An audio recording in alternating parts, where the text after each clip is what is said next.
All right, what's up, everybody? Max Whitman and Cato here. All right, so we're going to do a quick, short, sort of creative meeting here, I guess. It's kind of a new thing that we're going to give it a shot for our pay-per-views. Just kind of a behind-the-scenes look at the building of the pay-per-view.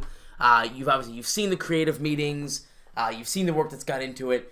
This is just kind of a quick little rundown of the pay-per-view, where we stand before we go out there. Kind of like storyboarding it, just as we make sure that the pay-per-view is the way we set up, the way we want it to go over. We figured we may as well give like a little backstage Gorrilla position view on that. So yeah, just pretty much like a short creative meeting on just the pay-per-view only. Sort of like a WWE 24. So should we just start where we left off at? Well, I guess go from the beginning. So, Okay. so all right. So just to make sure that we're clear. So Jericho opening up with a segment. Yeah. Get the crowd pumped. Yeah, just a standard pre-match segment. Right. Omega versus Jericho. That's clean, right? Omega over.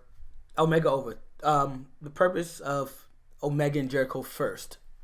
Oh yeah, well, hype the crowd. I want to open the goal. I want to, open strong, end strong. I know in the last couple of TEW games there was that perfect show theory and all that. I don't think this one puts as heavy an impact on it. But I always like to open my shows strong and end my shows strong, even if it means my semi-main event's a little bit weaker. Right. So open it up, get the show off to a real hot start.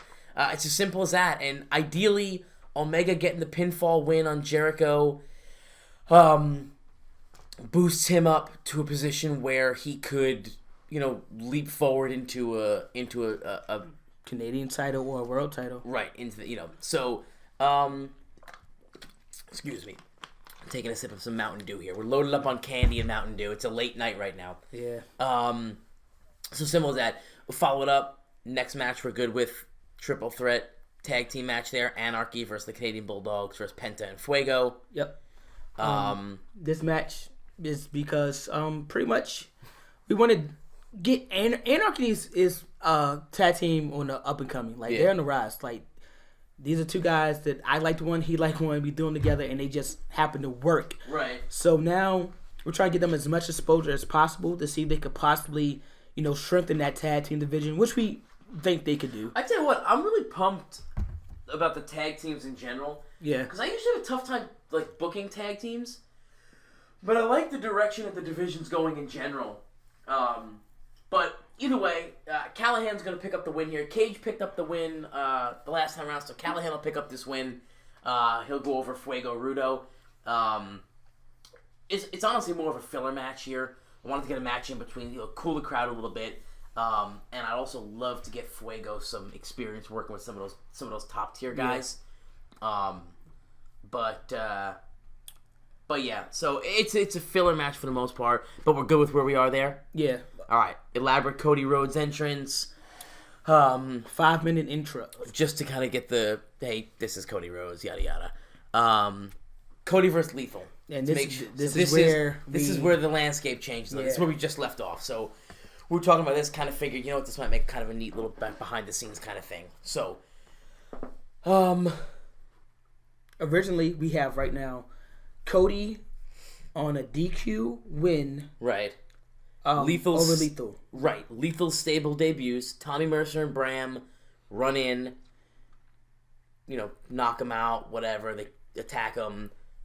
Pretty much put Cody on a shelf. Put him on a shelf. DQ. Cody gets the win. Lethal, Bram, and Mercer beat him down, injure him.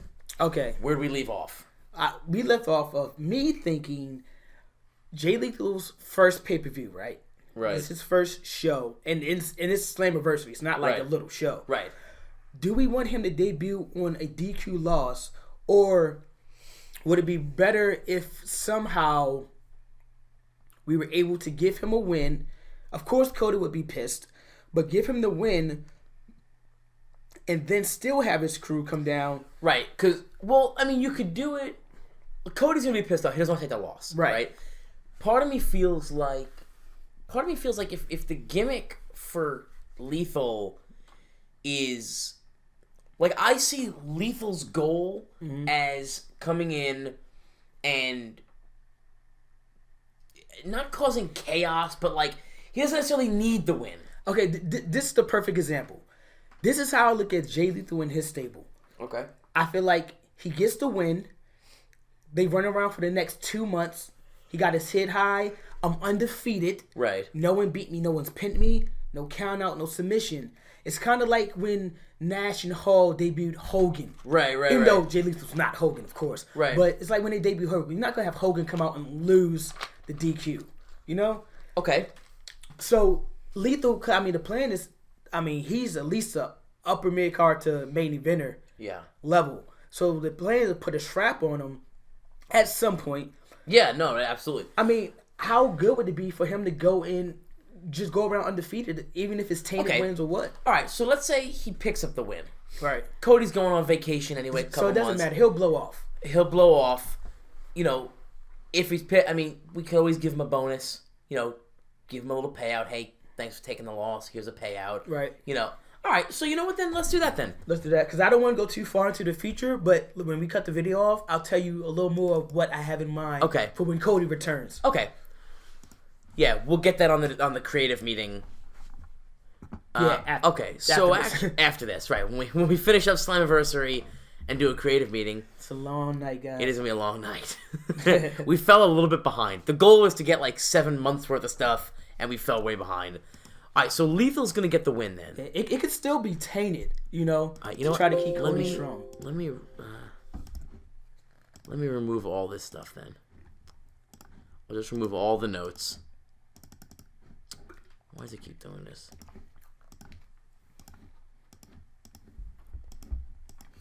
So yeah, actually originally we didn't have Bram and Mercer as Lethal's stable.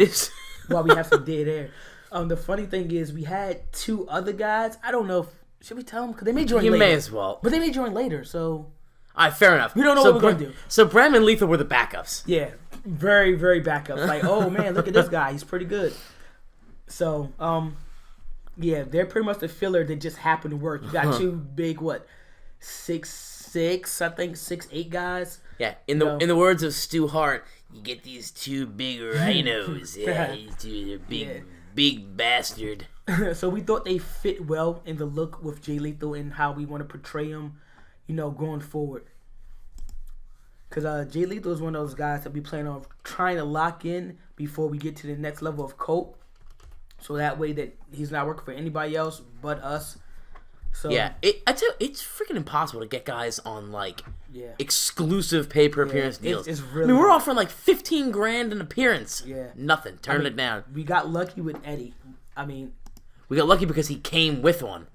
Oh no, he came with the written deal. Yeah, we had to dump the written deal when exclusive pay-per-appearance. Yep. All right, being slowly. Timers are good. Timer Bram called in the ring. Do we have a victor yet? No. So right now he's just pretty much locking in how the match is gonna go, how Jay Lethal wins, who interferes, and what happens to Cody after the match.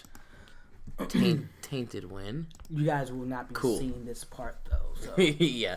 So I had to explain what he was doing. All right, so we're good then. And Cody's not unhappy. Doesn't matter. We're gonna do it anyway. Okay. So there we go. All right. So now we'll continue on and run it down. Okay, look, wait, after the tainted win, it's perfect because now Cody's looking at Bram like, yo, like, what are you doing? And that's when Jay Lethal taps on the back and the beatdown begins. Beatdown begins. Right. So we'll follow it up with a long beatdown. It's an 8-minute beatdown there.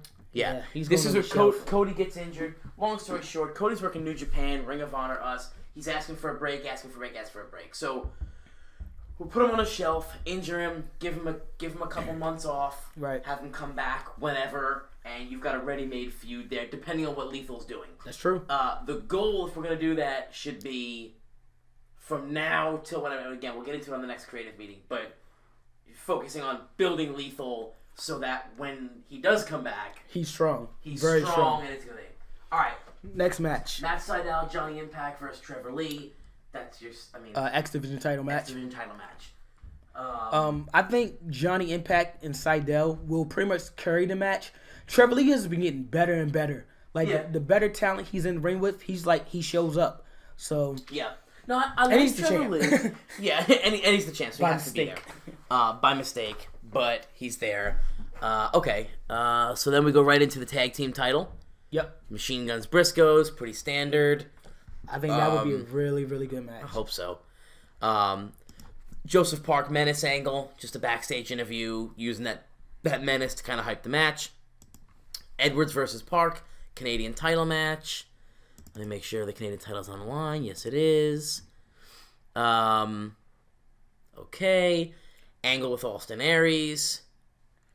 Right into our main event. Right into the main event. Right. All right, cool. Dolph Ziggler, Austin Aries. So that was just a little quick rundown behind the scenes. We'll try to keep these videos like 10-15 minutes. Yeah. Not too long. So, yeah, hopefully you have already watched Slammiversary. If not, you've got all the spoilers. Yeah, if you skipped Slammiversary and you jumped right into this creative meeting, then you've got the spoilers that Dolph Ziggler is our new champion.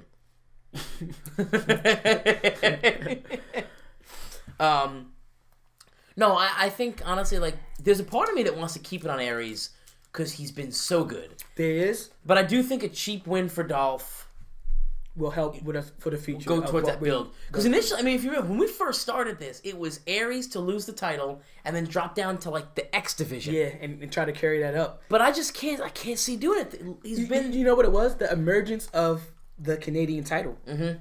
I mean, now we can finally... That third title helps kind of break up the tiers. Mm-hmm. And that's what we needed. Because if we would put the X division as our number 2, it would have been a little, shaky. But, yeah. Yo, off topic. That's a Fruit Punch Starburst? Have you had the Fruit Punch ones? I had that. Come on. I had that whole pack before. That's why when you said something, I was like, not all red. Yo. But that Fruit Punch one is delicious. All right. I mean, I think that's good. Kind of storyboarded it out. Did a little run through on the reasoning behind it. We probably should have started the video earlier. I think we blew our load. Arguing behind the scenes before we turned the mic on. But I actually want to keep this. This is actually good. Going forward, we'll do this for every single pay-per-view. So as we book it out, we'll pull it up. When we storyboard it out, we run through it, we'll pull it up just to be... Matter of fact, that way we don't miss any of that. Drop a like or comment if you like us to do this so you can see the behind the scenes of our thinking behind every pay-per-view. So you'll get the creative meeting going forward, and then you'll get where we want to go next, after the pay-per-view. So yeah. Let us know. It seems like the creative meetings get more, like, way more in-depth. But, all right, cool. So, that'll do it for the storyboard. And, I guess we'll jump into recording Slammiversary. You've already watched Slammiversary, but I'm excited. Let's do it. I hope this goes well. I think it's funny if they're watching this. You're watching this, like, after Slammiversary. Yeah, we didn't even book it. I have no idea what it is. So... For the future, I hope in the future this is a really good show. I'm about to find out in about 30 seconds. So, all right, guys. Thanks for listening.